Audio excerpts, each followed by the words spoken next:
Welcome, everybody, to the Cox Mill High School Baseball Stadium. Top of the first inning action. It is an 0-2 count for the leadoff hitter, Josh Lale. And he will take strike three looking, and Marty Gare quickly gains his first strikeout of the game. My name is AJ. Alongside me this evening is David, and it's senior night here. We saw those ceremonies honoring the seniors before the game. Do you think that gives them a little encouragement to just play for fun today, David? Yeah, I think it gives them encouragement to go out and have some fun. One of their last home games out here on the diamond. And I just want to say the first three pitches Marty has thrown so far, those were the three best pitches that I have seen Marty Gare throw all season in an at-bat, especially to start this game off. And he's quickly up to an 0-2 count at the dish. Might be Jack Graham. We don't have a 14 on the roster. He's going to take strike three looking, and that's two quick outs here for Cox Mill. Two consecutive strikeouts to start the game for Marty Gare. And the form that we're looking for with Marty, when you see a player who's prospected to be in the draft, this is the kind of stuff you look for, and that'll be Marty's first ball of the inning. Unfortunately, one batter short of the immaculate first inning. But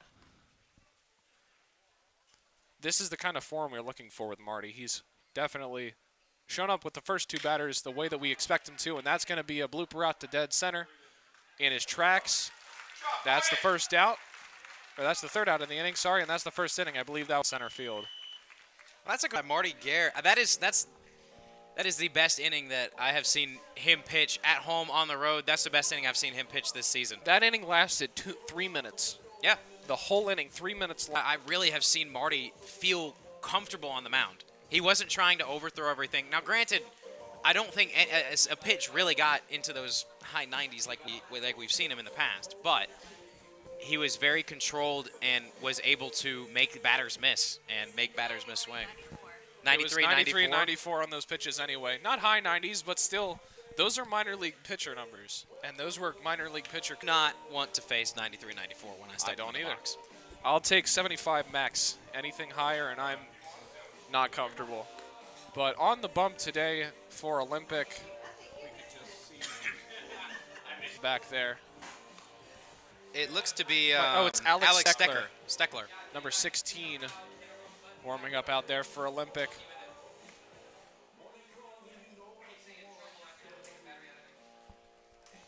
Now, a lot of times teams are going to go for that senior night game against some of your less competitive opponents so that you can use that opportunity to, I guess, let your seniors play the game. But unfortunately for some of the Cox Mill seniors who don't get as many opportunities on the field this season, they are using their senior night on their only home non-conference game, which I suppose is also fair considering non-conference games do not matter whatsoever towards playoffs or anything like that. It's only for confidence and for bragging rights, I suppose, and your overall record. But strong 4A team, undefeated on the season at 7-0. However, their rank, I believe, is still lower than Cox Mill due to their strength of schedule up to this point being very poor. Yeah, their strength of schedule, at least according to Max Preps, is one of the worst in 4A for baseball. They are 7-0, and they have shut out their last 5 opponents, including West Cabarrus last week, 17-0. They played them actually earlier this week on Tuesday, and so this team still not to be messed with. I mean, 7-0. I don't care what the rankings say. If you go 7-0, you've got a decent squad.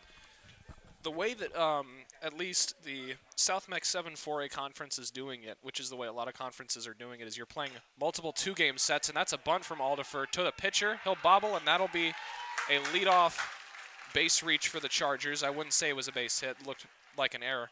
But the way that that conference is doing it is you play 2-game sets, 2 games a week. Like, for example, you'll play Tuesday, Thursday against the same team.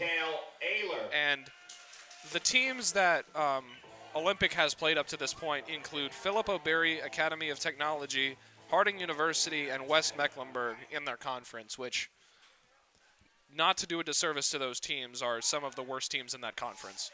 Yeah, and that's what I'm saying is their strength of schedule, I think it's -10.5 according to Max Preps, which is, that's about twice as worse as what our Cox Mill girls soccer team strength of schedule was, and that was pretty bad.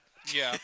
Philip O'Berry Academy of Technology and Harding University especially, they are two spectacular academic schools with some great programs, but they're not exactly a sports school. You see them losing big in football every year as well. Yeah, for some reference, I believe they lost to Concord 45-7, something like that. That was the final score that they played. Yeah. Nothing against Concord's football team. They weren't the best this season. But that's, yeah. But up to bat for the Chargers after Aldifer's reach is Ayler. He starts off with a 1-0 count. He's going to take a ball, too. Yeah, and I really liked the move from Nick to start this game off. First pitch you see, throw a bunt down. Probably wasn't the exact location he was looking for, but because it was a high bobble, the pitcher felt he had to rush his way over to first, was not able to field it cleanly, and it ended up in Aldifer reaching on first base runner. That was a pickoff move, unsuccessful. But going back to Olympic schedule, after this game today against Cox Mill, they have 3 consecutive, I would say relatively strong opponents in those 2 game sets. They have Providence, and then they have South Mech, then they have Archery Kell, the 3 strongest teams in their conference. Yes. So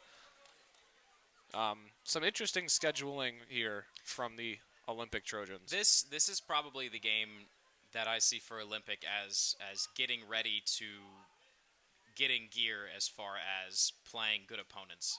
This Cox Mill team is probably going to be the best opponent they play as a was that a walk delivered to Ayler? That was a walk for Ayler.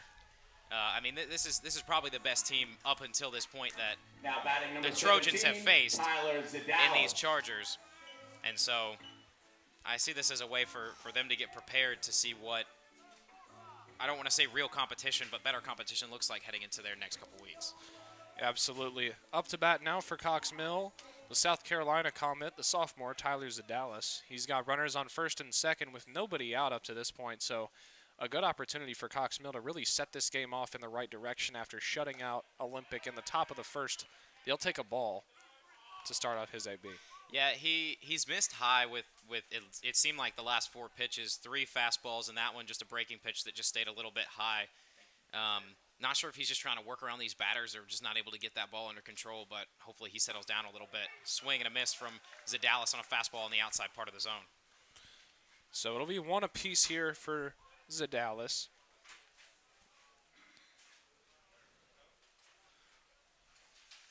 Solid lead off second for Aldifer trying to get in the pitcher's head. That one's going to be called strike 2. So 1-2 on the inside half of the plate.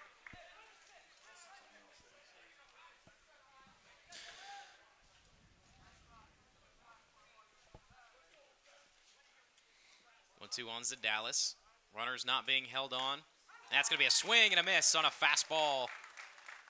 Got him chasing outside the zone. A very nice pitch from Alex Steckler. Yeah, a good pitch, and I think that's just a little too much there.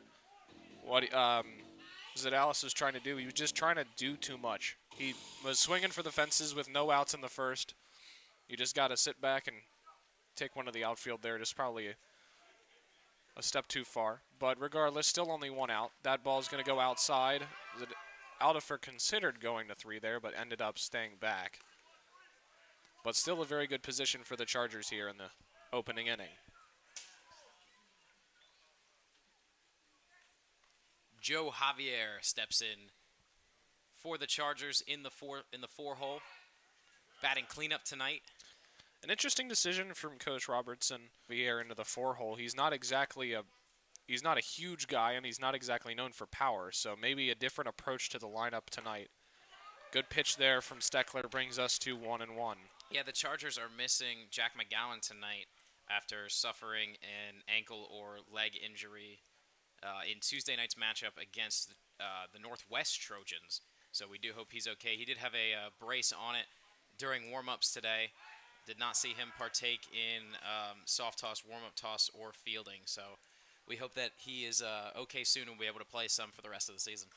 Yeah, absolutely. McGowan, an integral part to this lineup, sitting at the 4 hole whenever Marty pitches the 5 hole when he hits. And that's going to be sent back into the screen. 1-2 now for Javier.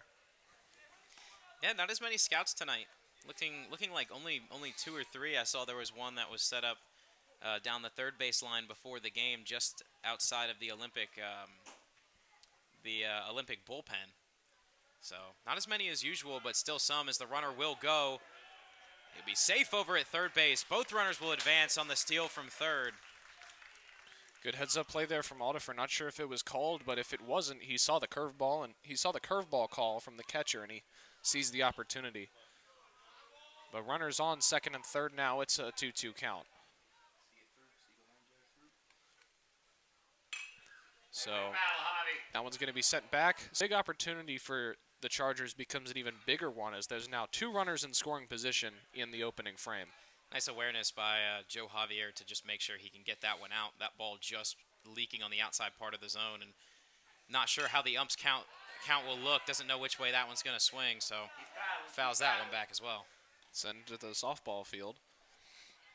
And I'm very intrigued to see how that will work next year when they're playing at the same time again, because typically there's 2 live games happening right next to each other. And oh, and a big swing and a miss for right-hand side of the frame from the screen's view. Number 20, Kyle Castle. And that is a strikeout for Steckler. 2 outs. Yeah, he's settled in a lot better after these first 2 batters. I mean, he got back-to-back strikeouts on fastballs just high and outside of the zone. So the Chargers like very hard hitting, but sometimes that awareness kind of goes when you see a ball up in the zone. You just want to jack it. First pitch to Castle there, a curveball on the outside half of the plate, called a strike. Good pitch there to start off the at-bat. That one's going to be on the outside half, a little too far out for the ump's liking, so it's 1-1.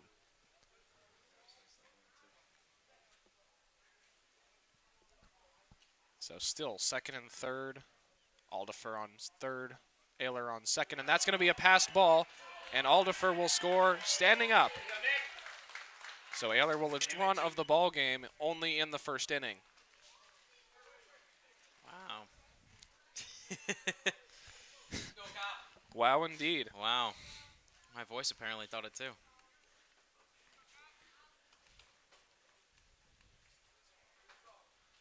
But that's Nick Aldifer there. Spectacular base running, and that one was just either too high or too low.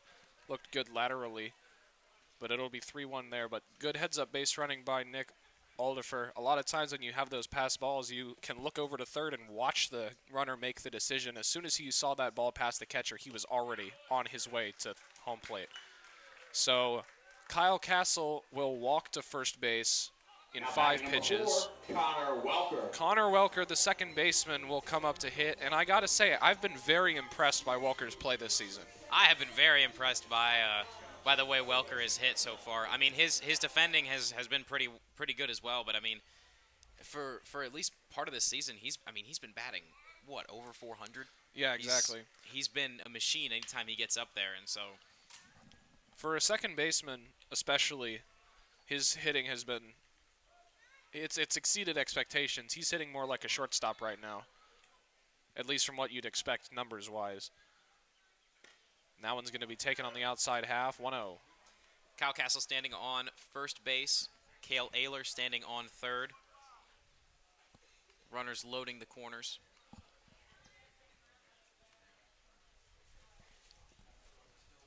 Chargers only 1 hit so far on the night.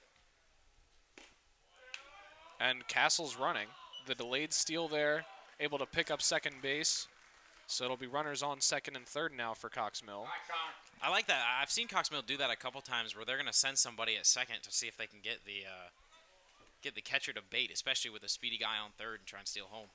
Yeah, and you see that play from a lot of schools, but it's the delayed steal that makes Cox Mill's stance a little unique, and that one's going to be right into the glove of the right fielder for Olympic. 1-0. And at the end of 1 inning, Olympic strands 2 of the Chargers on second and third base, but Cox Mill scores 1 on 1 hit. We'll be right back for the top of the second inning.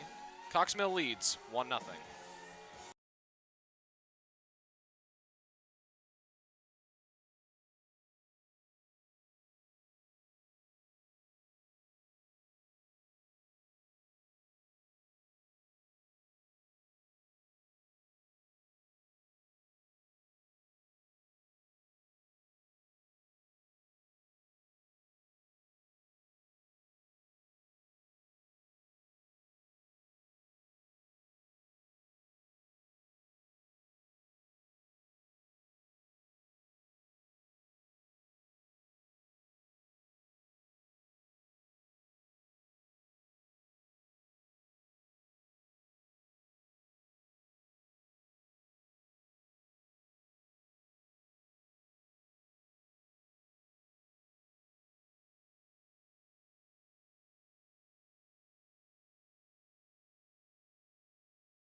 Welcome back.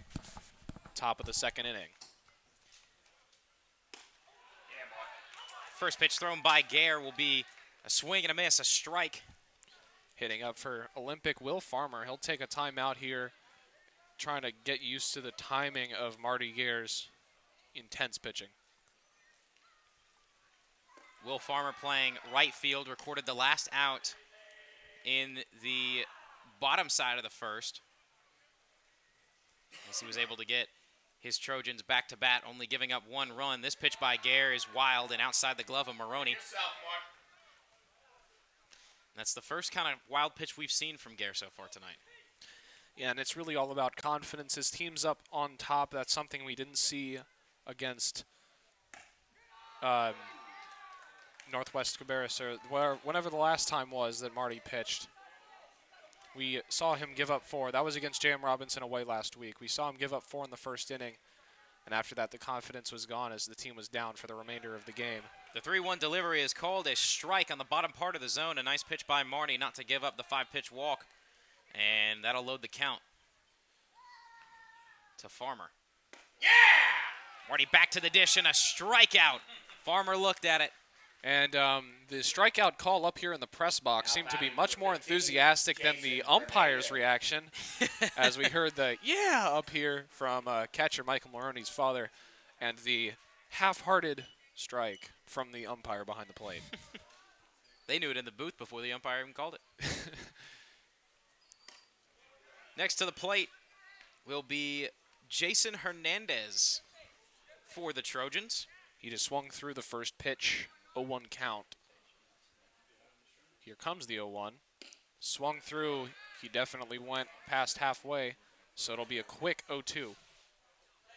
Hernandez, the first baseman tonight for the Trojans, as Marty is quickly in front of him with the 0-2 count, wasting no time. Back to the dish, and a swing and a miss. Marty, 2 consecutive strikeouts, and he is on a roll. That is Now his number 4th Manny strikeout of the game. Oglesby. It's his 4th or 5th. I don't. He did not retire the side? I don't think. No, it was a fly out to Hunter Kaminsky. Yes. So that would be 4. A big hack there up to bat. Manny Oglesby. 0-1 count. Oglesby digs in as he takes a ball. And good call by the home plate umpire there to not give that outside half. We've seen that. That's kind of been a plague among high school umpires, especially the ones we've seen this season, to just hand the outside half to the pitcher. Gare misses low with a fastball, and that'll move the count to 2-1. But good calls so far. Only in the second, though. Pitch and a swing and a miss from Oglesby. And it looks like Oglesby came up to the plate and he said, I want to hit this ball. I don't care if I foul it back. I want to hit the ball. He came up with the first pitch and took a big hack at it. The 2-2 from Gare just misses low. A fair call there as well. And that'll load the count at full. But Marty Gare looking to retire the side. Will not. That'll be the first base runner of the day for Olympic. We'll see Gare on the stretch for a little bit as they get their first base runner with 2 outs in the top of the second. Now batting number 2, Charlie Warnke.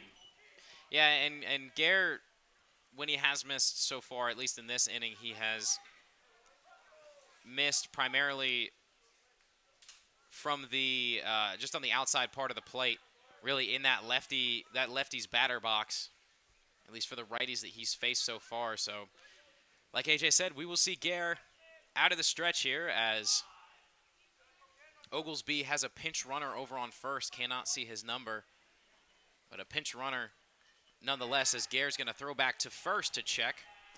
Playing first base today instead of McGowan is Brandel, both of the Jacks, the primary 2 first basemen for Cox Mill. Brandel usually the designated hitter when Marty is pitching. And the righty's going to sling it back to first. And so they are at least a little bit concerned about the runner on first and the possible speed that he has. Only up 1 right now, the Chargers. Marty, 4 strikeouts on the night. His first pitch to the plate is going to be a called strike on Charlie Warnke. Yeah, good first pitch there. Had 2 pickoff moves trying to keep the runner in check. But a solid first pitch trying to stay focused on the batter. A 3rd pickoff move there from Gare. He's only thrown 1 to the dish since he's gotten back there. And like you said, 3 back to first base. So they are not wanting to take any chances as Gare delivers the 0-1. A strike. Got the outside half on that one with the lefty batter. So it seems pretty evident that Gare really likes to paint the outside corners no matter who's up to bat, as a swing and a miss. That's 5. strikeout number 5 for Marty Gare.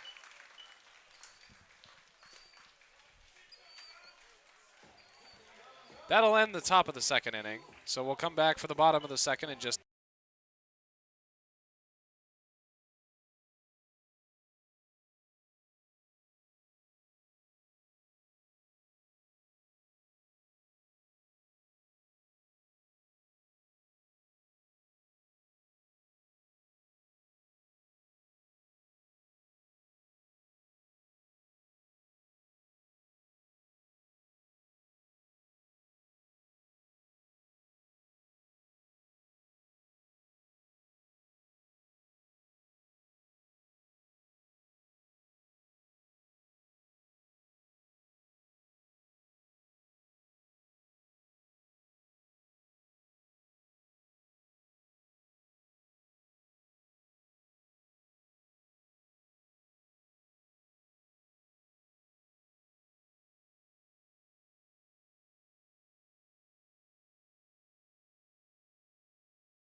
Welcome back to the Cox Mill High School Baseball Stadium in Concord, North Carolina, as the catcher, Michael Maroney, will dig into the righty's batter box for his first time tonight.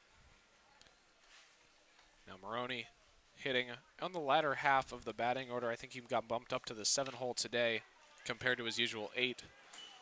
But that's no insult to his hitting ability. He's definitely one of the guys who can come up to the dish and rip a double into the gap. I think, if anything, it says how deep this Cox Mill lineup can go. As Steckler delivers. That's off his leg, foul ball. Quickly behind in the count is Maroney 0-2. 2 quick foul balls, one against the screen over the first base dugout, and the other one off his leg, just bouncing into the infield. So 2 chase-worthy pitches delivered so far by Steckler. Now he's got himself down into a hole. And a called 3rd strike. Maroney looks at it, and 1, 2, 3 on the pitches. Goes Maroney. Nice K for Alex Steckler. That's his 3rd strikeout of the game. Very strikeout-heavy game for both sides. 8 of the 10 outs recorded up to this point have come from the strikeout, and the other 2 fly balls, center field and right field, respectively. Now the first baseman, Jack Brandel, steps in. The lefty rips one up into the infield, and he will be beaten out. A bobble there by Charlie Warnke, the shortstop, as it took an awkward hop coming off of the infield grass onto the dirt. But Brandel not the quickest up the bases, and Warnke was able to throw him out. Yeah, and that's just good space of mind from Warnke there at shortstop to know that it's not the fastest guy running down the line. You can take your time, and you can make sure you get the throw off. Hunter Kaminsky will get the chance to hit now. The center fielder steps up with 2 outs in the inning, and that is going to be a called first strike. One thing I would like to note is Alex Steckler, at least with that pitch, his delivery is very, very, very over the top. It is very straightforward, if you will, as Kaminsky rips that one. That might find a gap. Looping but playable, and that is going to be caught and taken by Will Farmer. So the Chargers go down 1-2-3 in order here in the bottom of the 2nd. Chargers still lead it 1-0. So the Trojans will be back to hit in the top of the 3rd.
And we're back here for the top of the third inning. Leading off for the Olympic Trojans, Alan Benthal. He'll take a ball up high. Infield runs in as he shows bunt on that first pitch. And this guy seems like one of those players who really bends his knees quite a bit and shrinks that zone down. He's got the Joey Votto-esque stance to him. He's got the knees bent. He's got choked up on the bat, looking for any kind of contact he can get. Absolutely. Tyler Zadalis standing at third base, ready for a bunt should it come. And that'll be the second strike, so it likely will not on a foul ball back over the screen. But even with those knees bent, I mean, even though you're choked up a little bit with those knees bent, you can still pop up and give some big power. Absolutely. Marty Gare still out there on the hill. And he'll get his first strikeout of the inning, number 6 on the game. A great pitch there from Marty Gare in only 4 pitches. Number 6, Isaiah Street. 6 Ks. Wow. 6 Ks in 2 1/3 inning. Only 1 out by the defense, and it was that center field blooper in center field. Hunter Kaminsky's got to feel special right now. He does, and that's going to be sent to second base. That's Welker on the play, and he's going to bobble it. That will be scored an error for sure. And we jinxed it. That's just a hard play. That ball bouncing over the head of Gare. He can't get to it, and Welker's got to charge and just absolutely throw a dime piece over to first to even have a chance of getting that runner, and bobbling it, not able to field it cleanly. And so whether that's ruled an error or an infield single. It is ruled an error by the press box. Takes a ball on the outside half there. Good starter pitch by Gare, just did not get the call that he was looking for, but still a great start to this AB. He's got the guy on first in his brain, but he's sending it to the plate. On the inside half of the plate that time, caught him crowding the box. Lael not happy with that call in particular. He kind of looked back at the umpire and looked back into his dugout after that one as he kind of stepped back, and will take time here. And this is Josh Lael. He struck out in his first appearance. He's the leadoff guy. So he's up with 1 out, 1 man on. That's a pickoff move to first, and that was surprisingly close. That was a great tag attempt by Jack Brandel. Yeah, we don't see Brandel start too often. He's close to splitting time with McGowan, but McGowan gets the majority of the starts, but a solid first baseman. Yeah, absolutely. Very good first baseman depth between the two Jacks, and that one was very close. Oof, they thought he got him in the booth, in the press box up here. That was, yeah. I would still give the benefit of the doubt to the runner, but if I'm him on first base, I'm taking a step towards the bag. Still a 1-1 count. Here comes the pitch from Gare. And that's going to be an advance from the runner on the pitch on the inside half. So 2-1 count. Runner on second now.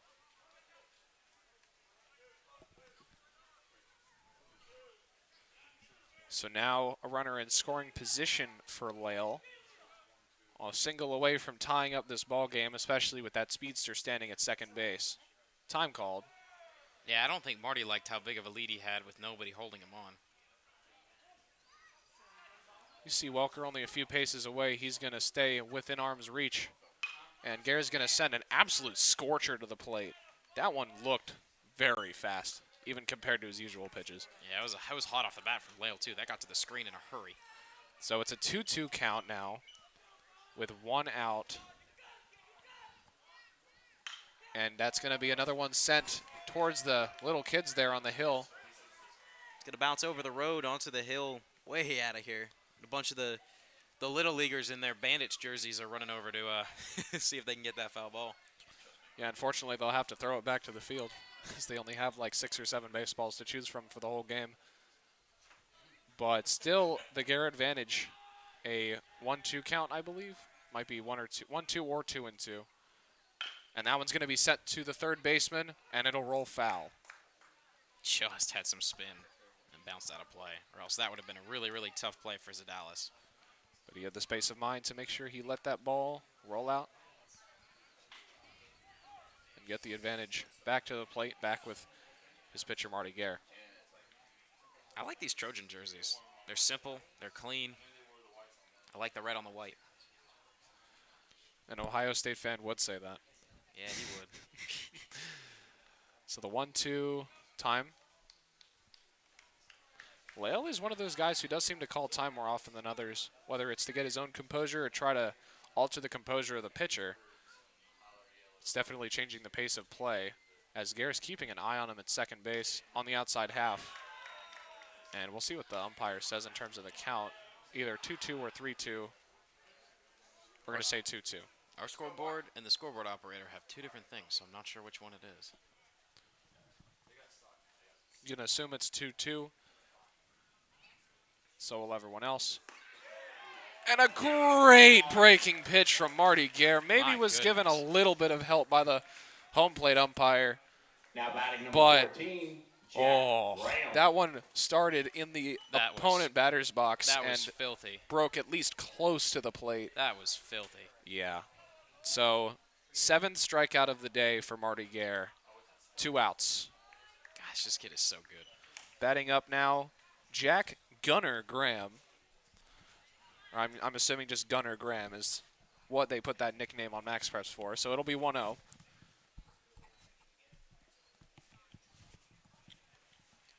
Marty will check the runner at second, deliver home. Almost stuck his leg up into it. Graham almost took he almost took himself out. To get hit in the knee right there by a 95-mile-an-hour fastball, that'll take you out for a week. That'll take your kneecap out. Ugh. 2-0 count still, though. Oh, he got his ankles broken. Oh, my God. Sure, that was the first strike of the AB, but my goodness, he fell out of the batter's box. Holy crap. That's not real. He threw it again. That pitch is not real. Oh, my goodness. That pitch is not real. 2-2 count now. Who's controlling the joystick on the other end of that? And he is going to set him down. Marty Gare in 3 innings has struck out 8 of the 10 batters he's faced. The only That's 2 insane. others, a fly out to center field and an error to the second baseman. So we'll head into the bottom. Sorry, go ahead. It looked like he went curveball, two-seam. Yeah. And that two-seam had a ton of movement. It's one thing to sit there on TV and watch major leaguers throw these curveballs that move from the batter to the inside of the plate, and then you can throw a two-seam that moves the entirety of the plate. It's a different thing watching a high school kid do this. Especially from the perspective we have up here in the booth today. I mean, obviously it's much farther down, but Wow. so we're down from the sideline. Apparently the Olympic guys. Sorry, go ahead, David. So I've gotten some texts. Jordan, our photographer, is on the third base side right now, and she is saying that the Olympic guys they can't stop talking about Marty. They're saying that your reaction time has to be insane to be able to put something on that. As an Olympic guy almost gets hit with the ball, he wasn't ready for warm-up throws. We also do have word that Meredith Mcfadden. Yeah, Meredith Mcfadden. She is a catcher for this team, but unfortunately has a broken wrist, so she is not starting tonight. But I love seeing a girl on the roster. It's awesome to see. It's always good to see, and it's a special opportunity this year because usually baseball and softball are at the same time, and you would have to, if you were a girl and you wanted to play baseball, you'd have to sacrifice your softball season. But this season, you can do both.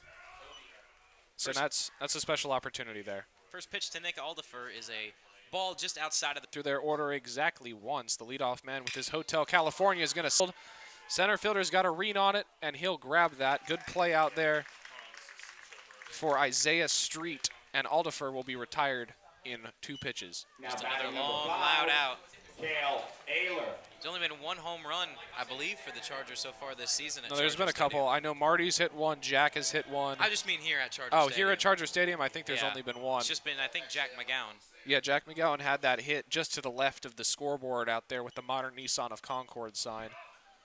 But Ayler is going to come up now, and he's going to take a whack. That one will fly to the left field line and be caught. Good play out there by Gunnar Graham to get the second out of the inning and only one pitch. Now batting number 17, Tyler And two Zadala. quick outs. So those two guys, sorry, go ahead. I'm done. All right, so those two guys out there who really led the rally in the first inning, kind of getting extinguished very quickly in the bottom of the third. And Steckler has really kind of gotten his footing here. He was a nice breaking pitch, goes for strike one against Zadallas. And that one looked like a curveball that just shot straight down into the ground. A great pitch to start off the AB too, but on the flip side of, Aldifer and Ayler being those two guys leading the rally, Zadallas sends one deep to left. It's going, it's gone! You know, I was just about to say on the flip side of things, Tyler Zadallas got out in the first inning, and he's looking to switch that around here, and oh boy did he. Out of the park, Cox Mill leads 2-0 after a solo shot from Tyler Zadallas. And just as we talked about home runs and how there's only been one here, Zadallas doubles it.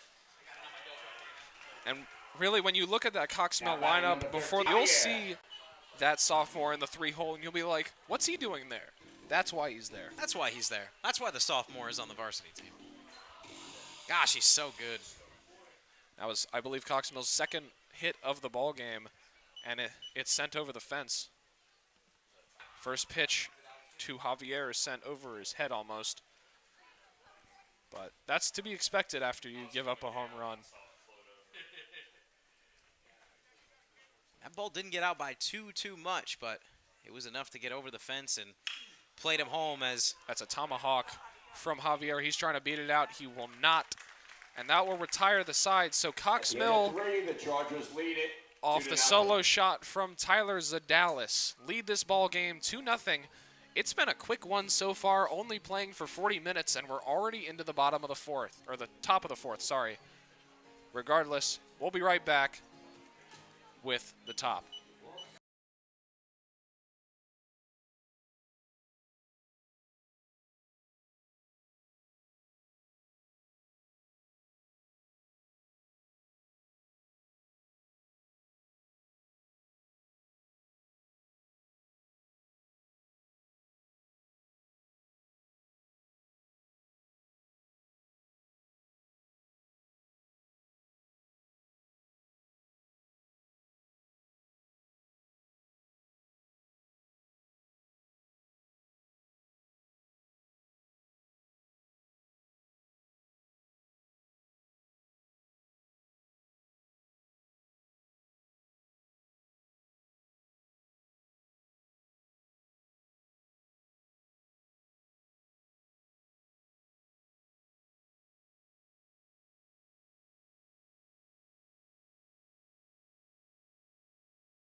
Steckler. the pitcher, Alex Steckler, is going to lead off the top of the fourth here for the Trojans. Marty Gare, the story so far tonight, 8 strikeouts as a swing and a miss from Steckler, as he almost looks like he tries to hold back on that fastball, not able to, and he's down 0-1 in the count. And you can see the Olympic guys in the on-deck circle with the donut. It really looks like they're deciding before the pitch is thrown whether they're swinging or not. That one fouled off, quickly behind in the count 0-2, and I completely agree. I mean, when you're used to seeing 75, maybe 80, and all of a sudden you've got 95 coming at your face with a fastball on a first pitch, I mean, it's a complete adjustment. It's a whole different league as a breaking ball slides on the plate. Steckler is sat down on strikes, 9 strikeouts for Marty Gare on a video game curveball. Oh my goodness. Every time I see that pitch, it's unbelievable. Ugh. I think that might have been his best one of the night. Yeah. Guerra fastball bounces out of the glove of Maroney. Foul tipped first, though, and Will Farmer, the cleanup hitter, be down in the count. Playing right field tonight is Farmer. As Guerra delivers, that's going to be a roller to Brandel. It'll miss his glove, but he'll stop it with his knee. He'll pick it up, tag first, and quickly 2 away. That is just the third batter that has stepped up to the plate, Hernandez. whether have been retired or reached, that have not been struck out by Guerra. And that was just a good hockey goalie play there by Brandel at first base to just put his body in front of it and take the brute force of the ball just to make sure it does not get past you. You're at first base, so you have a few seconds. Just a good play to make sure it didn't get through. Guerra's first pitch to Jason Hernandez is swung on and missed, and that's something that I've noticed, at least so far tonight, is that when Marty gets up in the count, he didn't go back. No, he doesn't. And that's the big thing. Takes a ball there. That's the big thing with Marty. His confidence level is really driven by the game that's happening. And if he's got himself up in the count consistently, he'll pitch like he's up in the count consistently. But like we saw in his other starts, if he is allowing balls early in the count, he's just going to keep pitching balls, and he's going to get behind, he's going to get walks, and he's going to hit people. He's not hitting anybody today. Guerra has delivered 2 consecutive balls after we had said that, so 2-1 with the count. Marty's going to step off, take time. As Hernandez, playing first base, is very inward on the plate. He's going to get contact on this one. It's going to be fielded by the shortstop, Nick Aldifer. The throw to first is going to be high. Jack Brandel's not able to make it. That ball is going to go to the fence. Did Welker make the play? He did. So Welker tags him at second as he tries to advance on the error. That will retire the side, and I'm assuming that will be still scored an error by Nick Aldifer there at short, just completely overthrew the first baseman. So Marty Guerra, 9 strikeouts on the day so far. That's 4 innings of work.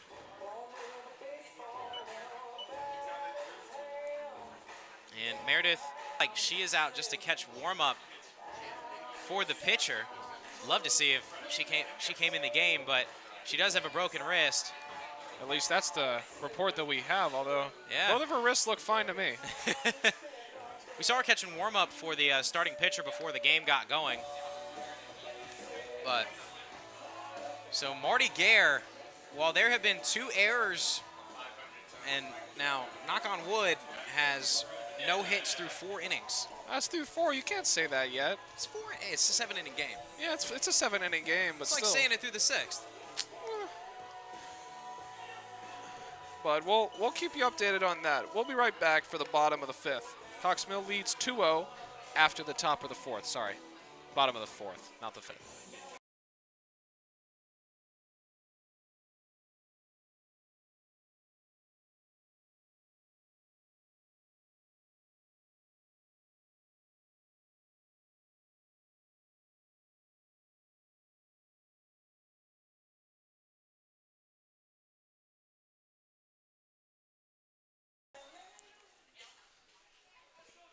We are back as Kyle Castle will lead off the bottom of the 4th for the Chargers. And the first delivery is a breaking ball swung on and missed by Castle as the righty picks up his first strike. He was sitting fastball, and if he had gotten one, it probably would have gone pretty far. It was a big hack from Castle. The delivery is a breaking pitch that stays downward into the zone. Fielded in the dirt by Oglesby, and that'll even up the count.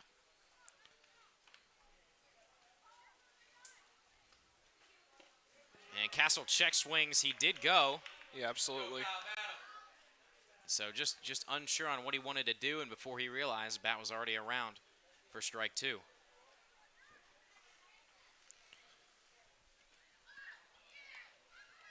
Steckler ahead in the count. Kyle fouls that one off to stay alive. A long foul ball. That's in the practice fields. That is going to get way out of here foul. I don't know anybody who'd want to go get that ball. There'll be some kids running around that'll go get it.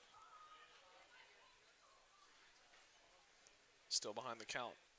1-2. That pitch outside as Steckler tried to paint the top right corner of your screen. Unable to. And so he looks back home for the 2-2. Get his sign, kicks, delivers, and Castle pops this one up. Second baseman will call for it, and he will make the play just standing on the edge of the dirt. Alan Benthal Now batting number 4, Connor makes the out. Welker. The second baseman, number 4, Connor Welker. We were looking at the numbers before this game, and before this game started, Connor Welker led the team with the batting average of 500, which is through 7 games, a 500 batting average is nearly, that never happens, basically. That's insane as Welker shows bunt on the first pitch, but it stays outside of the zone, 1-0. He is 1 AB down below 500 after his first AB resulted in an out. But it's Connor Welker. We'll see what he does this time.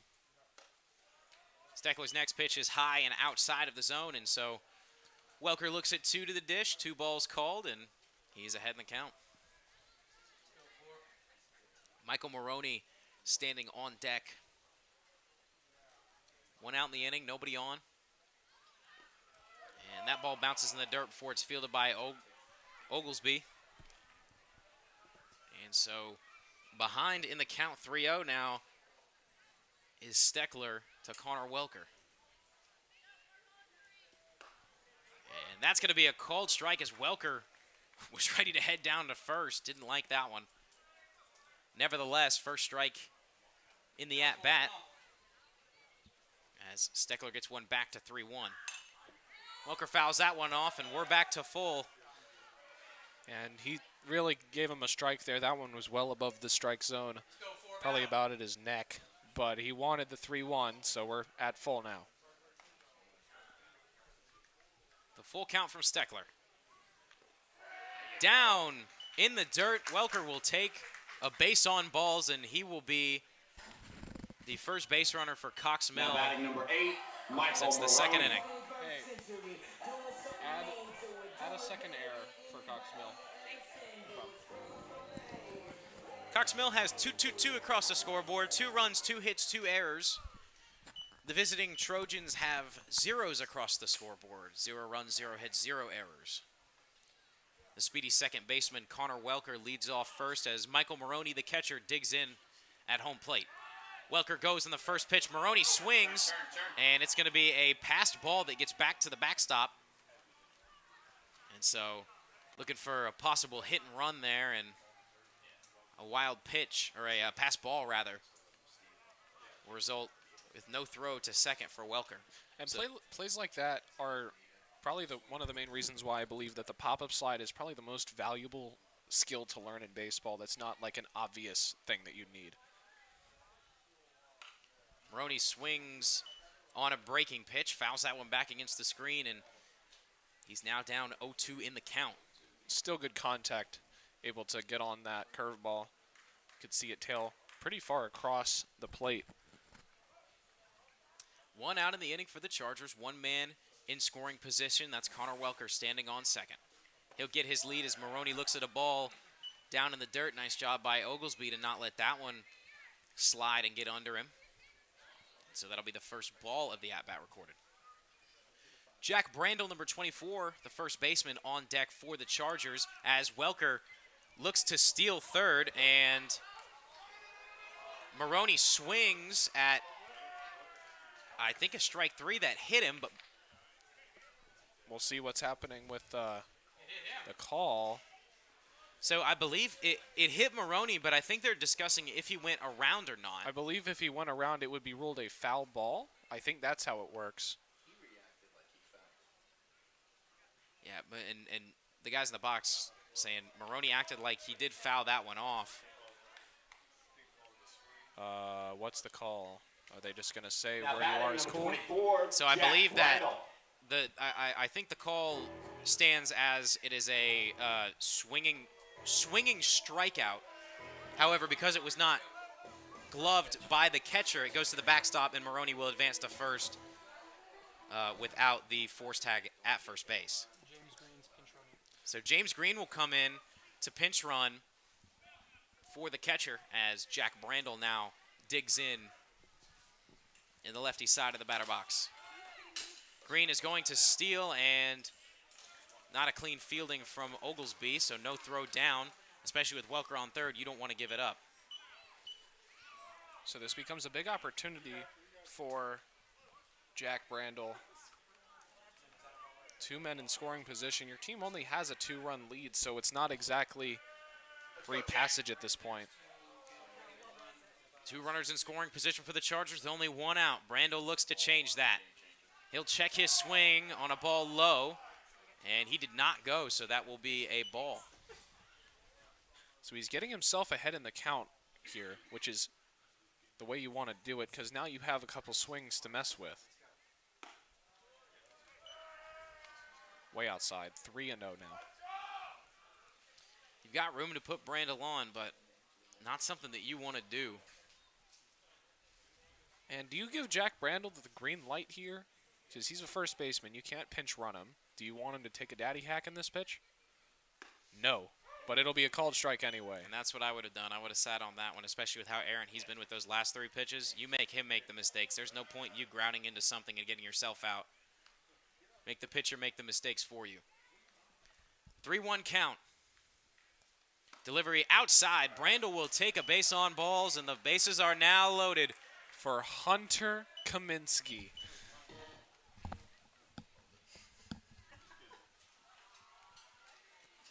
Mound conference now. So did not see anybody out warming up in the bullpen. However, does not mean that there would not be the possibility of another pitcher coming in. But the infield and head coach will come in for a conference telling his infield and his offense what he wants them to do. Violent thumb gestures pointing towards the foul line. So I'm assuming coach is telling his guys he wants them to play very far in and watch for the bunt. Because it's Hunter Kaminsky, so bunt's not a very, very speedy guy. And that's one thing that I really like about this Charger team is that throughout this speed and power, some guys that got them both. But yeah, absolutely. You've got Hunter Kaminsky, Connor Welker, and James Green all right here. Substituted at first is Brad Mosshart. So this is probably the 4 fastest guys on the team at the plate and on the base paths. So we'll see how this goes. 1 out in the first delivery to Kaminsky. He will take for a called strike. A nice first pitch for Steckler to get his nerves down. Yeah, and first pitch strikes, I harp on it every game. That's the most important thing to do as a pitcher. If you get the first pitch strike, you have a pitch to mess with, and you have the upper hand early in the AB. Kaminsky awaits the 0-1, and that's a breaking pitch that'll get away from Oglesby. No chance for Welker to get home in time. Was, however, a called strike 2.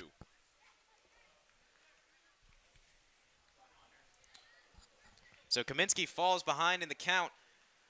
0-2. Steck as he stays alive in this at-bat.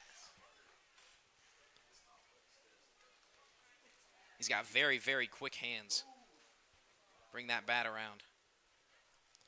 The center fielder awaits the 0-2. Swing and a miss on a fastball up in the zone, and a huge out recorded from Steckler. 2 outs in the inning. Now batting number 2, for Nick Aldifer, the shortstop, the number 1 batter. As this is his 3rd trip to the plate in 4 innings. He's 1 for 2. Had that single in the first inning that started off the rally that had him score the first run for the Chargers, and then he had that big strikeout in the top of the bottom of the 3rd. Steckler's first pitch to Aldifer is a breaking ball that doesn't drop as much as he would have liked it. And so that's going to start the count out 1-0 in Aldifer's favor.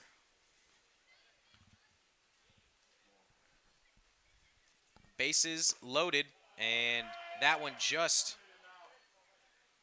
outside.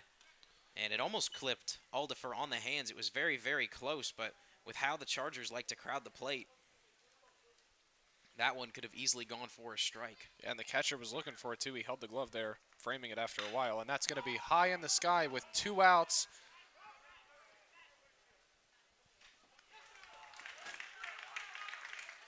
And At the end of 4, the Chargers lead it 2-0. Jack Graham make the catch. So, unfortunately, the bases loaded threat will not end up being fruitful for the Chargers. As we head now to the top of the 5th inning, Cox Mill still leads it 2-0. We'll be right back here at the Cox Mill High School Baseball Stadium.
Trojans. Number 4, Manny Oglesby. So Marty Gare retakes the hill for his 5th inning of work, and the catcher, Manny Oglesby, will be the leadoff man for Olympic. And he's going to foul that one off. He was sitting fastball, still late on it, though. So Marty Gare still hammering away those first pitch strikes. Second pitch taken for a ball.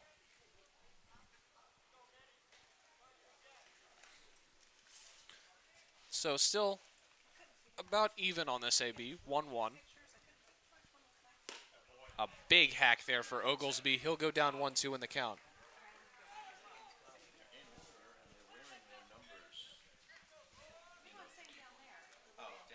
Marty Gare, 9 strikeouts on the day already.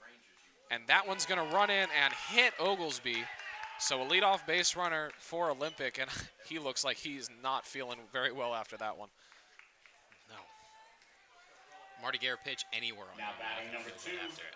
No. Charlie Warnke. But that play right there is probably the one thing that Marty Gare needs to work on the most, and that's not allowing those 1-2, 0-2, even 2-2 counts to run away on hit by pitches. It's happened at least a half dozen times already in the 3 games he's pitched this season. It's definitely something that can really bite you in the butt later down the road. Yeah, I mean, regardless of how many strikeouts he's recorded, regardless of what's gone on, this is the best game that I have seen Marty pitch so far this season. And he's going to show bunt, sends it to the third baseman, and he's going to sit on his butt, but still record the out. Tyler Zadalis, a spectacular play from his rear end. Spectacular play that shouldn't have happened. No, not at all. He slipped down, fell on his rear end, and still able to fire over to Brandel at first base to make the out. Oh, that's comedic. I love that. That's about 130 feet on that throw from his butt. Oh, I really hope that Jordan got that one. That would be great. I really hope she got that one. That'd be a good picture Now for an batting Instagram number post. 3, Alan Benthal. You've sent out a story post saying we're live? Not that we're live, no. I have not. All right, well, it's 1 out. We're live, just Up for to everybody bat. at home so you know. Alan Benthal, the second baseman, with a runner in scoring position. Time called. If you guys have any questions or comments, please feel free to drop them in the live chat. We'd love to take any questions or comments on the air. And that's going to be a wild pitch from Marty Gare, and advancing to third base will be the leadoff man.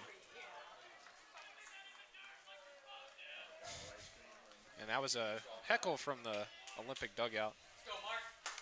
Let's go, Mark. Everybody's having fun out here. Everyone's having fun. Still a close game. but it's a big chance for Oglesby as he takes a big hack on a pitch that was in the opposite batter's box. So it'll be a 1-1 count.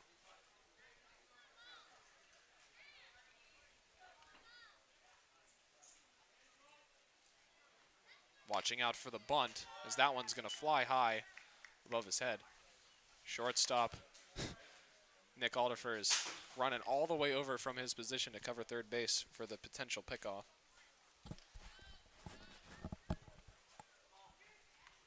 But it's a 2-1 count here. Gare sends that one. That one's going to fly very high in the sky. Going to the shortstop. 2 down. Alderfer Now batting elects number for 6, the Isaiah for the Street. one-handed kind of egg catch off to his side instead of trying to camp himself under that as best he could. But that was very, very high in the air. It may just be a fly ball, but those are some of the hardest plays to make. Oh, they completely. Because those go straight up in the air, and it's so difficult to gauge any spin or where it's drifting because it's just going straight up and straight down. And that one's going to foul off his leg. Up to bat now, Isaiah Street, the center.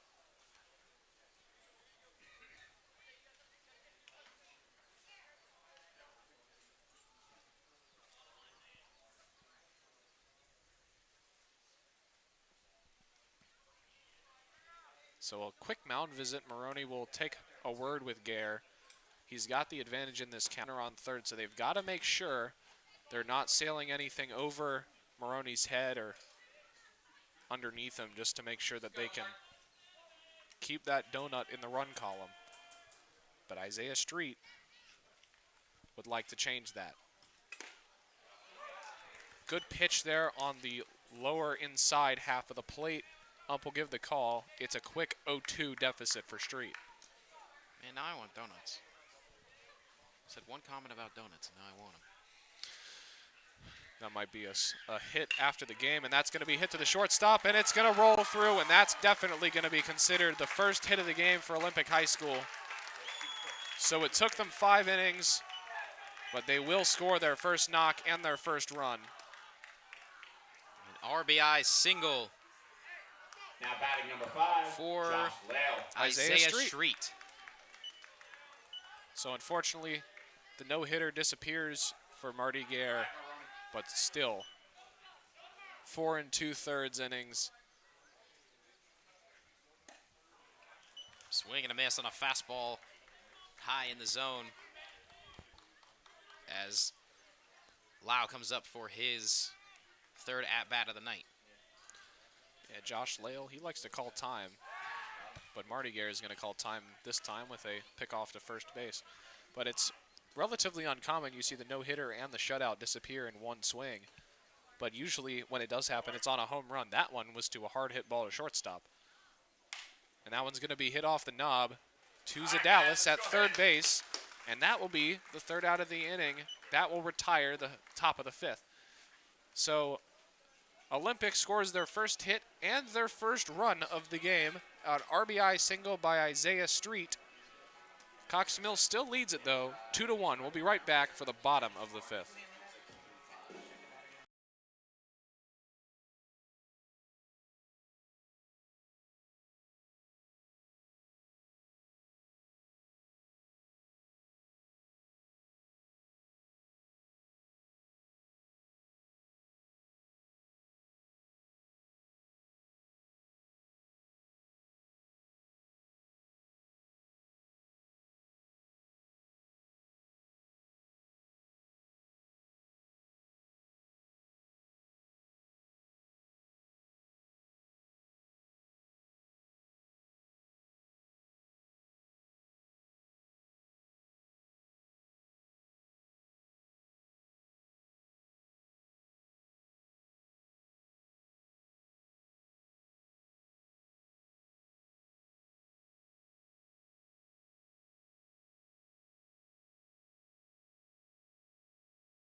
So we're back now for the bottom of the 5th inning.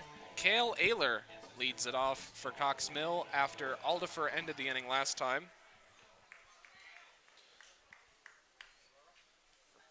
Here comes the first pitch. Taken outside for a ball. You good? Yeah, sorry.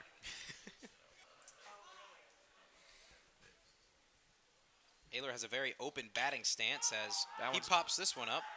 And that one's sent way up in the sky for the second baseman, and he'll camp under it, make the catch for the first out of the inning. Alan Benthal is there to make the out for the Trojans. Now batting number 17, Tyler Zadalis. And there's the Don't Worry, Be Happy tune of Tyler Zadalis. And we just like to wish a happy birthday to his grandpa, who we have been told is listening in. So happy birthday to him, and good luck to Tyler on this AB. He got the dinger last at bat, so already a good day for him regardless of what happens here. But he's going to take a ball on the outside half. Let's go, Ty.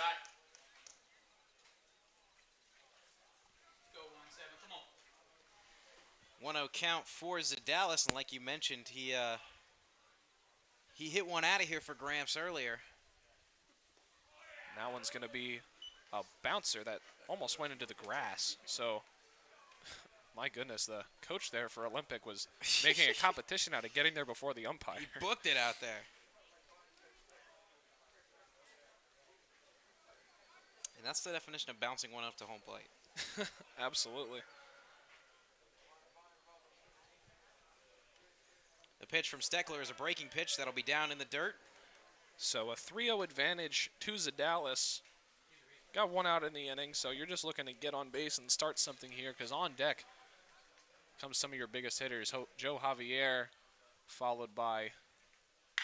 Oh, and he's going to get the green light, but he'll hit it down the third base line, and they'll retire him for sure. Nice pick by Josh Lale. I mean, he made that look easy. That's a hard hit ball, not a very easy ball to pick, especially with the way this dirt is bounced Now tonight, batting but a number fantastic 13, play Joe from him. Javier. Batting in the 4-hole is Joe Javier. He'll step up for his third at-bat so far tonight here in the bottom of the 5th inning with 2 outs.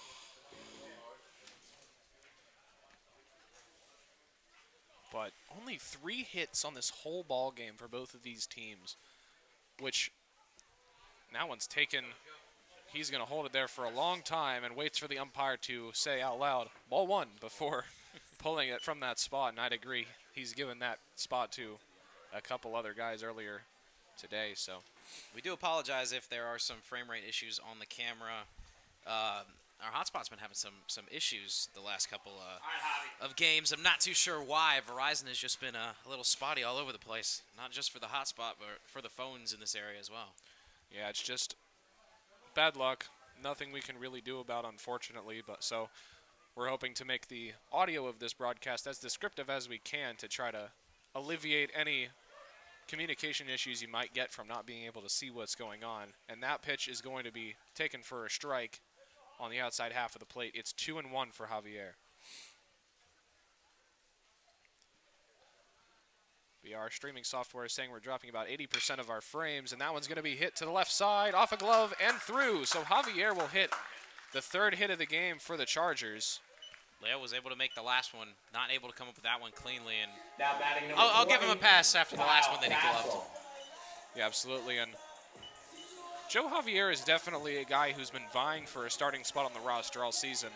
I guess this is just really his chance to prove his worth. He got thrown into the cleanup spot, really, which is a surprise. But he's done a pretty solid job up to this point. But on a pickoff move, he's safe easily. Doesn't matter where you are in the lineup when you get hits. It works. This is only the 3rd hit for the Chargers so far tonight.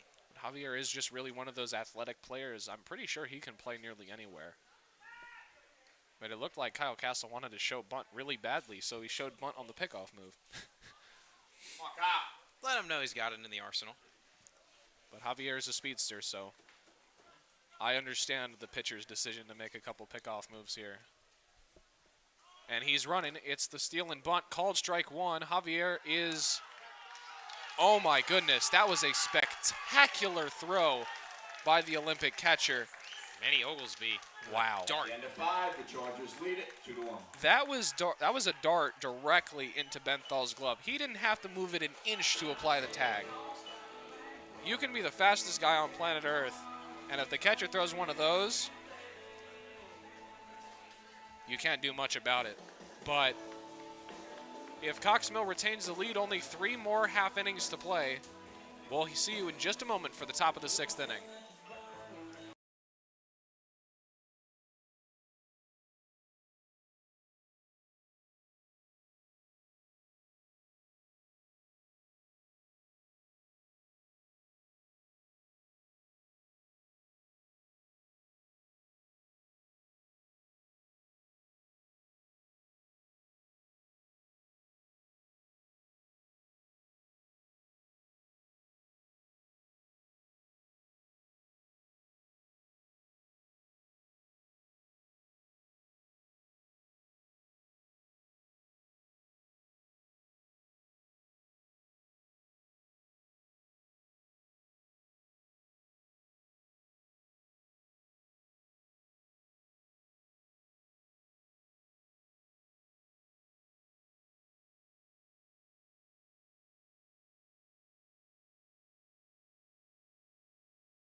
Leading off number 14, Welcome back to Jack Graham.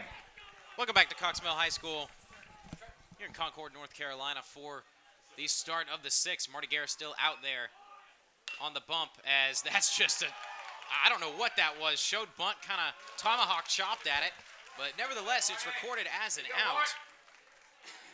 Yeah, First pitch, 1 away for the Chargers. I mean, whatever works, I guess. That was a pretty well-placed bunt. He was only a few feet away from beating it out for an infield single, but Alex Steckler. unfortunately for Graham, just wasn't well-placed enough, I suppose. But interesting bunting technique there. I think Graham, the pitch was so fast that he had to force his bat up there. It almost worked. Pitch outside, Within yourself. delivered by Marty Guerra for the 1-0 count, and it looks like, nope, never mind. Ignore me. So Steckler, the pitcher, up to the plate. The pitcher's battle continues. And he almost went around for that, but he got hit in the side. Wow. And if that hit him, that didn't hit him by much. And not a bad pitch from Guerra, but just the way that Steckler steps up to the plate. Gets nicked just on the hands, and so he'll take a free base. Olympics head coach is going out there, check on him, make sure he's okay. Might need a pinch runner here. I mean, he can have a pinch runner regardless because he is the pitcher. So, looks like he's fine, though. Now batting number 11, Will Farmer.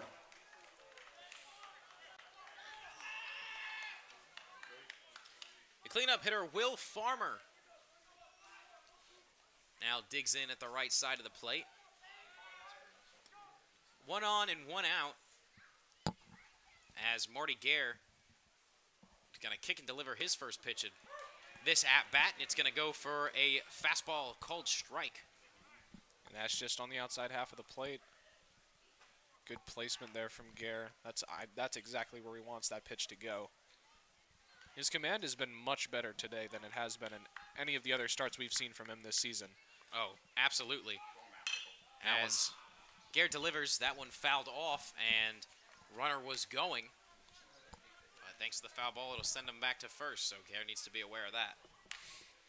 Yeah, and I wouldn't even say that Steckler is really one of the guys you expect to be stealing on common occasion, but I think that's what coach is trying to get him to do.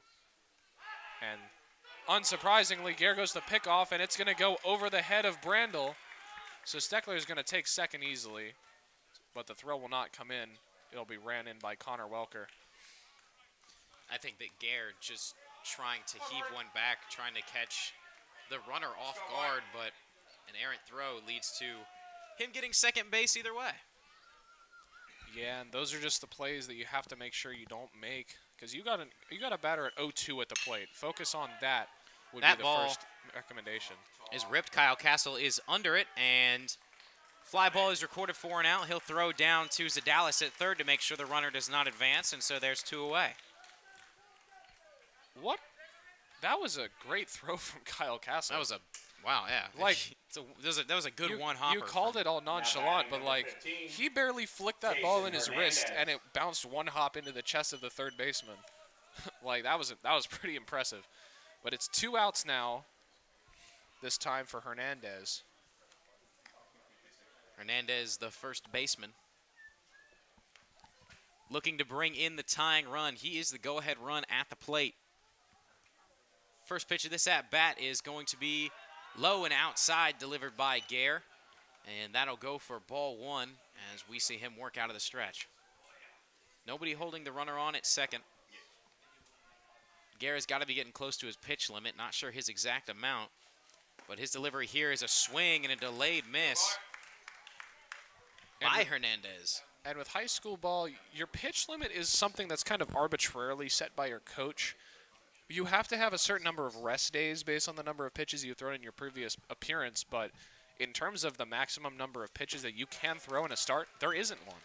Swing and a miss by Hernandez, and that'll bring the count to 1-2. So Gare 1 strike away from getting himself out of this inning as a couple of the little leaguers are down there with a radar gun trying to see how fast Marty throws. Hey, listen, if I was one of those kids, I would be doing the exact same thing. Foul ball to stay alive is off the home plate screen, and that ball right around 93 delivered by Marty Gare.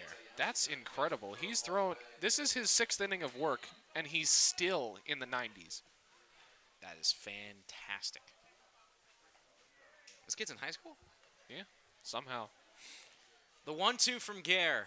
Time. Called time, and it was a fastball right over the plate, and I think Hernandez is lucky that he didn't see that one in action, and Marty's laughing.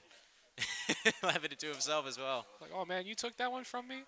Considering the tying run is at second base, the amount of confidence and calmness in Marty Gare right now is astounding, as that one's going to be hit foul. And we're going to try the 1-2 one more time. Again, just nice job from Hernandez just to kind of stay alive and stay in this one.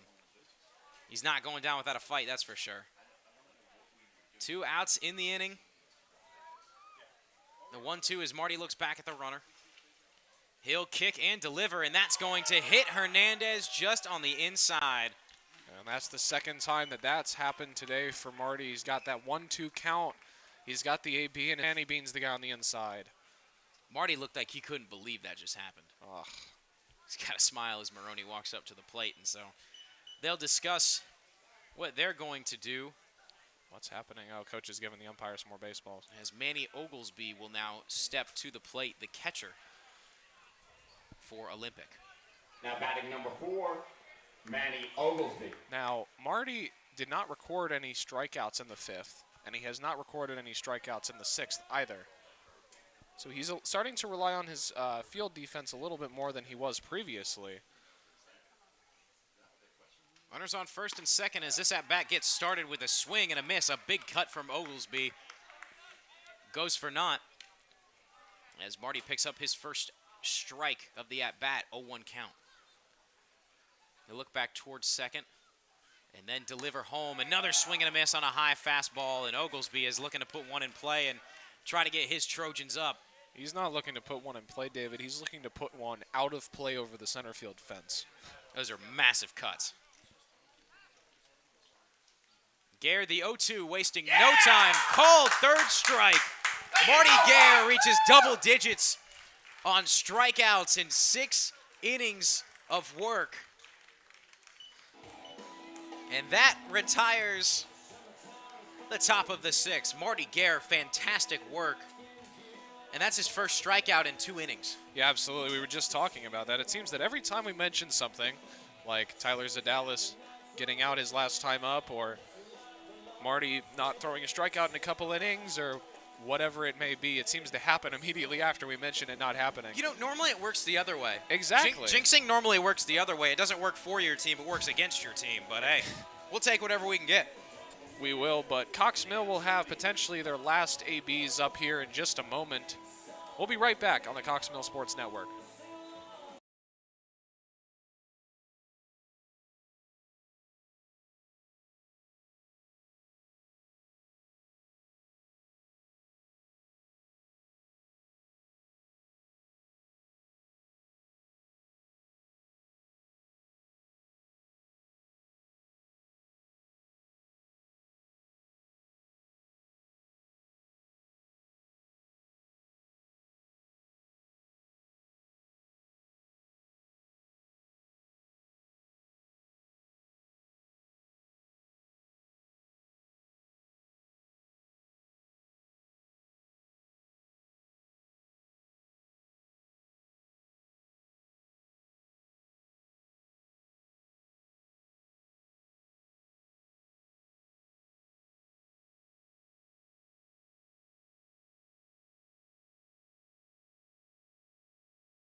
Kyle Castle is up to lead off the bottom of the 6th inning for the Chargers. The right fielder looks to get or help get some insurance runs on the board for the Chargers as a breaking pitch can't find the middle of the zone. And that will go for ball 1. That one just broke a little too far outside compared to others we've seen. So Castle starts off on top. This pitch is a fly ball. Second baseman trying to track it down. He will be called off, and the right fielder will come in and make the play. Will Farmer will be there to record the first out. Great catch by Farmer, but I'd like to give a shout out to Benthal for probably the most enthusiastic get out of the way I've ever seen. He got the right fielder called the ball, and he said, and then he almost broke his own ankles trying to get out of the way. Alex Steckler is back in for his 6th inning of work. As the first pitch to Welker will go for a called strike as he showed bunt, pulled back at the last second. And if you're seeing a batter show bunt, that outside corner is exactly where you want to throw it. So a great first pitch from Steckler. Alex Moreno was warming up in the bullpen earlier for the Trojans. However, Steckler coming back in for his 6th inning of work. Guess he's still feeling himself. Yeah, and I mean, both of the starting pitchers for this game have been doing a spectacular job. They have. Only allowing 4 runs between the both of them, and that's going to be a hit.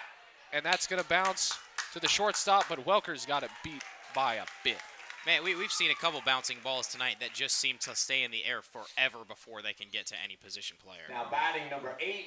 So the infield Michael hit Maroney. for Welker is only the 4th hit for the Chargers so far tonight. And Welker, the insurance rag. And we are going to see Coach come out to...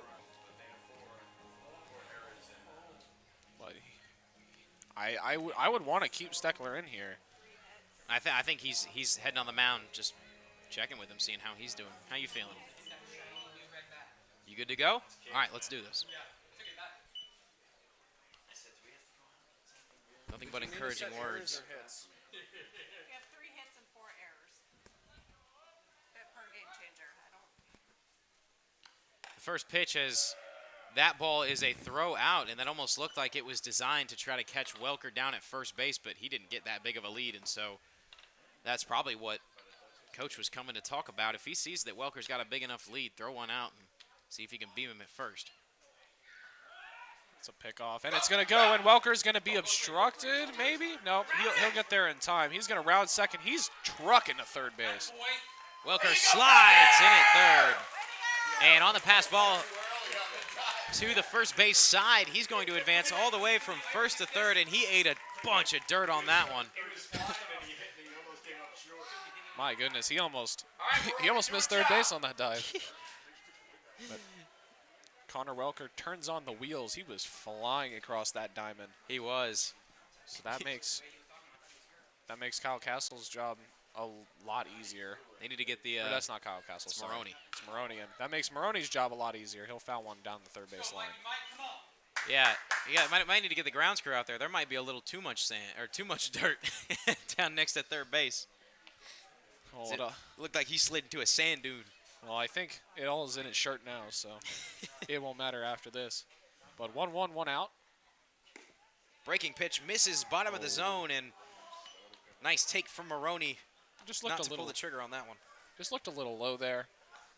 Catcher pulled it up a little bit after that. I don't think he's very happy with the umpire with his zone today, but compared to many others, he's been doing a pretty okay job. Most definitely. The 2-1 is popped into right by Maroney. We'll see if it's deep enough for Welker. It's made by Farmer. Welker's going to try it. Farmer's throw home will be a dart, but he'll be safe at the plate. Connor Welker makes this game 3-1, but an absolutely great throw from Farmer is a second too far behind. Oglesby applies the tag. Ball pops out, but he is safe at the plate. A fantastic play to get the Chargers up 3-1. Even if that ball hadn't come out, he still would have been safe. He just beat it in by half a stride max. Like, 24, Jack Brendel. we've seen some great throws from right field, even though neither of them have come to become highlight reels through actual conversion of the play. we've seen some absolutely amazing throws from right field. That one was a 220-foot rocket from right field to home plate. Michael Moroney will be rewarded with a sacrifice fly, 1 RBI on his at-bat, and Jack Brandel takes a first pitch ball, and they're a second pitch strike, so he is even with the count at 1-1. And because of that sacrifice, 2 outs in the inning. Nobody on. Brandel looks to see if he can get the 2-out rally going. This is a bouncer. It's going to be over the head of the shortstop. Bounced high off the dirt. And that had all the backspin in the world as that ball just kind of just leapfrogged off the dirt. Charlie Warnke tried to jump to get a glove on it, and that ball just bounced half a foot above him. And it's not even that he made a bad read. He was No. backpedaling from the point of contact with that ball because he knew where he was going to be. It just bounced so high in the sky, nobody could do anything. It did, and that's just, you're at the mercy of the field at that point. Hunter Kaminsky, the center fielder, steps in as a breaking pitch is going to get away from Oglesby, and Jack Brandel will advance to second base. So Cox Mill with a runner in scoring position. Scoring position, yes. Hunter Kaminsky, By definition, runner by in definition, scoring runner position. in scoring position. But Hunter Kaminsky takes a ball to start off his at-bat.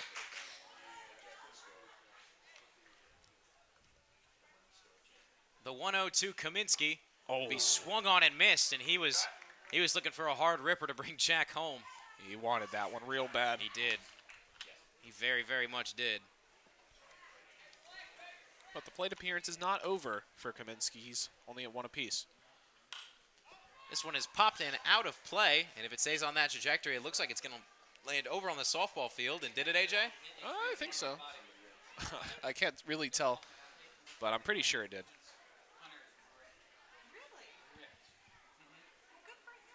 1-2, 2 outs. Steckler looks at Brandel back at second, then he delivers to Kaminsky. He'll put this one out of play. Yeah. It's going to land in the Cox Mill bullpens. That one's going to roll down to the practice fields as well. And so the 1-2 count remains there as Kaminsky stays alive. Little Leaguers still got the radar gun out, having some fun. Wonder what this guy's throwing. Not sure. We should go ask him. The 1-2, called strike 3. A nice pitch from Steckler to get out of the inning. And At the end of so 6, the Chargers lead it 3-1. Brandel stranded at second, but not before the Chargers get an insurance run. They lead by 2 as we head into the top of the 7th. And there's one thing about that. That was a well-placed pitch by Steckler, but I bet Hunter Kaminsky felt as if he did a little dirty there. That was probably about at his upper shoulders, but umpires tend to keep the same vertical zone with every batter regardless of stature, unless you're huge. But Yes. unfortunate for Kaminsky, but he'll head out to center field. Is that Gare out there on the mound to It pitch the is complete Marty Gare. game? You bet it is. He's got a 2-run cushion. We'll see if he can keep it in just a moment.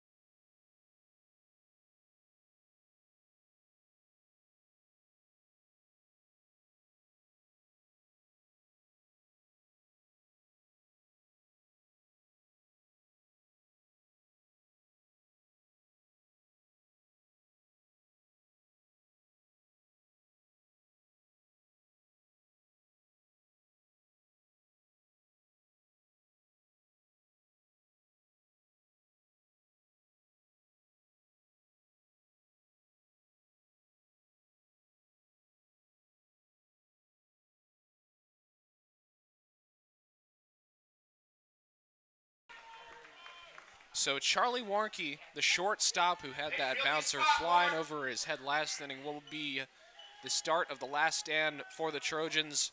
They have 3 outs to score 2, and he's going to throw bunt, but that one will bounce just low. And Marty Gare is in his 7th inning of work, and that pitch he just threw, 95 miles an hour. That is incredible. But unfortunately for him, neither of those pitches were particularly accurate. Kale's going to come over and say a few words to him, trying to get the pitcher calm. He's only got to throw 3 more outs. He's thrown 3 times that of his own accord with strikeouts already this game. So just some clean baseball is what they're looking for from Marty Gare here. Rushing in from third base, Tyler Zadalis. Here's Gare in the windup. Shows bunt, called, strike 1, 2-1.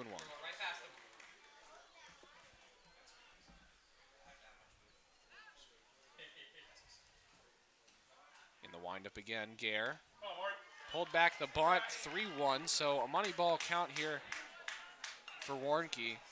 But I expect he'll stay in the bunt formation. No reason not to, especially if you're not really able to sit Gare's pitches, and that one's right down the heart of the plate for a full count. Marty Gare, the payoff pitch, fouled incredibly quickly over at Benthal there in the on-deck circle. Almost clocked him in the face, but we'll get another one. We'll try 3-2 again. Here it comes. Fouled another one back. And a great job here by Warnke to stay alive.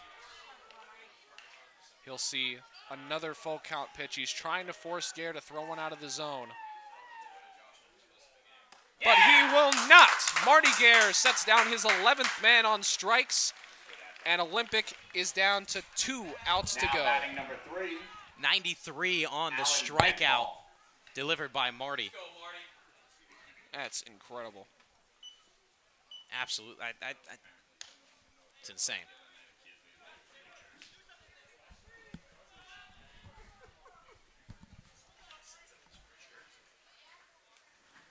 But up to hit now. Pulled back the bunt, almost hit him in the face. That's Alan Benthal, the second baseman. He'll have his shot here against Gare. And on deck is Isaiah Street, the center fielder. So 3 speedy guys for Olympic who get chances here. But the first pitch to Benthal will be high and in for a ball. And that was Gare's 90th pitch of the game. His 91st, so swing and a miss. And that's a big swing and a miss. So upcoming schedule for the Cox Mill Chargers, if I remember correctly, Monday night is home against Kannapolis, and then Wednesday night is home against West Cabarrus. Or the other way around. I just know those are the 2 teams that Cox Mill will play. Let me look it up. Jeremy Marshall walking out with coach for some reason, but he'll walk back to the dugout. I'm not sure what the conversation is there. There will be 2 home games next week on Monday and on Wednesday. So come out and support your Chargers. If you're watching live from home, didn't know this was going on. Fans know early start times next week. But early start times next week, I don't believe either of the teams will be playing. 5:30 on Wednesday. And that's a strike. 4 o'clock start time on Monday, 5:30 on Wednesday. I don't think either of those teams have JV squads of their own. So, Marty Gare, 12th strikeout of the game, second in the top of the 7th, and Olympic is down to their final out as Oglesby goes down on, Benthal goes down on strikes. 95 on that pitch. 95 miles an hour in the 7th inning. And he's high 90s on pitch count, too. Oh my goodness. That's absurd. Isaiah Street looking to keep the game alive for Olympic. You know, if make a pretty good closer. He would, honestly, and maybe that's what some of these teams are looking for him for. Because, you know, in high school, you don't typically see the star pitching talent only closing. You almost always see them starting at least most of their time. Well, Gare has shown that he can go the distance, delivering 95 on the 95th pitch. I mean, that's insane. And that's material for a starter, in my opinion. Because while he would be very effective as a closer, when you look at closers, you want guys who can gas 105 for 25. If he's staying in the high 90s throughout his whole tenure on the mound, that's more starter qualities, in my opinion. Who do you know besides maybe 2 closers in the majors that can go 105? Actually, who do you know that can go 103? Chapman. I'm waiting for more answers. That's fair enough. 105 was a bit of a hyperbole, regardless. And we'll see if Marty's going to close this one out. We'll see if Coach wants to put another senior in to get some spotlight. It looks like that may be the case. I wouldn't be surprised if he lets Jeremy Marshall take over, but will he? Nope. Looks like Marty's going to be given the nod to finish this one out. He's going to give a hug to Michael Maroney behind the plate. It's a 3-1 count, so this AB and this game is not over by any means. No, not Isaiah at all. Street still got a big opportunity to start something for Olympic, as they've got the top of their order coming up next. That's Josh Lale in the on-deck circle. Here comes the 3-1 on the outside half. So Josh Lale will get a chance up at the plate. He represents the tying run of this ball game.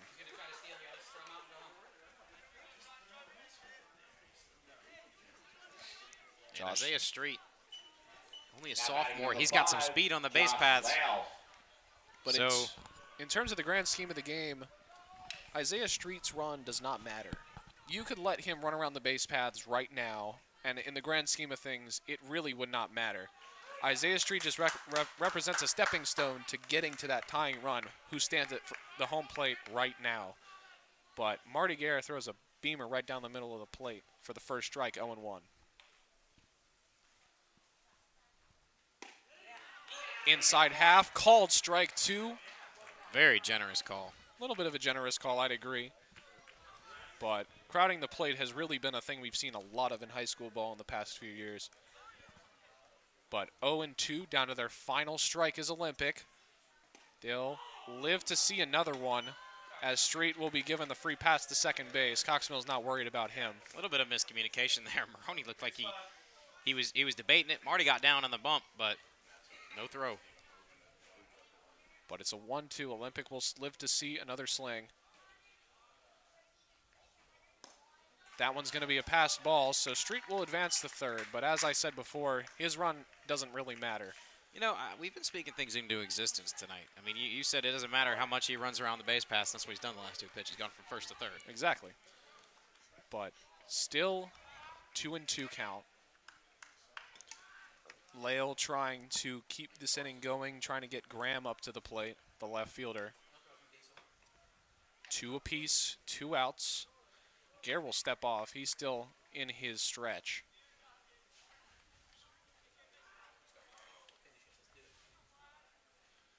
The 2-2. And that one's going to hit off the glove of Maroney. Oh, and they could have had the out in the game there, but no hustle. They're just dismissing him. But as I said, he just ran around the whole bases, and guess who's still winning? Coxmill. He did, but not something you don't want to give up that run, period. You don't want to give up that opportunity to get an out more so than you don't want to give up that run. And Street had some speed there, but like you said, I mean, it would have been a close one. I think he would have been safe, even if they would have been able to get the ball in with a full count pitch to Marty from Marty. So Lale is fighting still. Let's go, Mark. Come on. Marty's just trying to close out the complete game. 2 runs allowed, only 1 hit, though. That one's going to be fouled over the screen. And that is exactly why Coach Devanzo told everyone to not park on that hill, because somebody's windshield would have just been blown out. Josh Lale has done a fantastic job to stay alive in this at-bat. Will he be able to keep it up? Yes, he will. He'll advance to first base. Umpire not quite as generous on that call as he's been with many of the calls today, and the tying run advances to first place. I disagree with that call. I think that's a strike, especially with what you've been calling for this whole night. Yeah, and in terms of what he's been calling, that's definitely a strike. But looking at it from the outside looking in, just that pitch, sure, it could be a ball. But based on the things he's called for the rest of the night, I would say that's got to be a strike. But That's going to be it for Gare. Marty Gare with a great outing. Only 1 hit allowed, 2 runs on his line today. And he's going to receive high fives and kudos from the whole squad. And that looks to be Josh Burbacher. Yep. Burbacher coming in to close it out. Such a fun name to say. Now pitching number 7, Zach Burkbacher. save opportunity for Zach. He's just got to sit down one guy. Olympic has to score the one on first. The go-ahead run stands at the plate. Tying run is on first for Olympic. We got some drama from the mill. Yeah, and when Burbacher was warming up in the bullpen, apparently one throw went errant enough to hit off of something and then smash the window of the shed that's sitting out there between the baseball and softball field. Now, whether it bounced off something or they were messing around, they are high schoolers. Who knows? But who knows? Regardless, there is a broken window due to the bullpen. Thankfully, though, it's just a shed window and not like a school window, because the level of paperwork between those two things is much different. Yeah, no kidding. But the sun really starting to go down now. We've been playing for an hour and 45 minutes. How are you feeling, Jack? No, don't give me a thumbs up. Put your mic down. I'm doing pretty good. I would have preferred if he got that last strikeout, finished with 13 on the game. But, you know, you can't have everything. No, you Nonetheless, Marty Gare, 6 2/3 innings of work with 12 Ks. Now batting for the Trojans, number 14, Jack Graham. He slowed down, too. He was at 9 after like 3. He or was. 4. I mean, Yeah. I don't think you can hit the brakes with strikeouts, but Yeah. All right. So Burbacher will be given the nod to finish out the game for the Chargers. First pitch that he throws will be called strike. That's Jack Graham. Jack Graham at the plate. A hit in the gap might tie it up for his squad. A single will prolong the inning long enough for the next guy in line to hit. He's going to hit that one. That was up at his eyes. He swung at that one and hit it over the screen.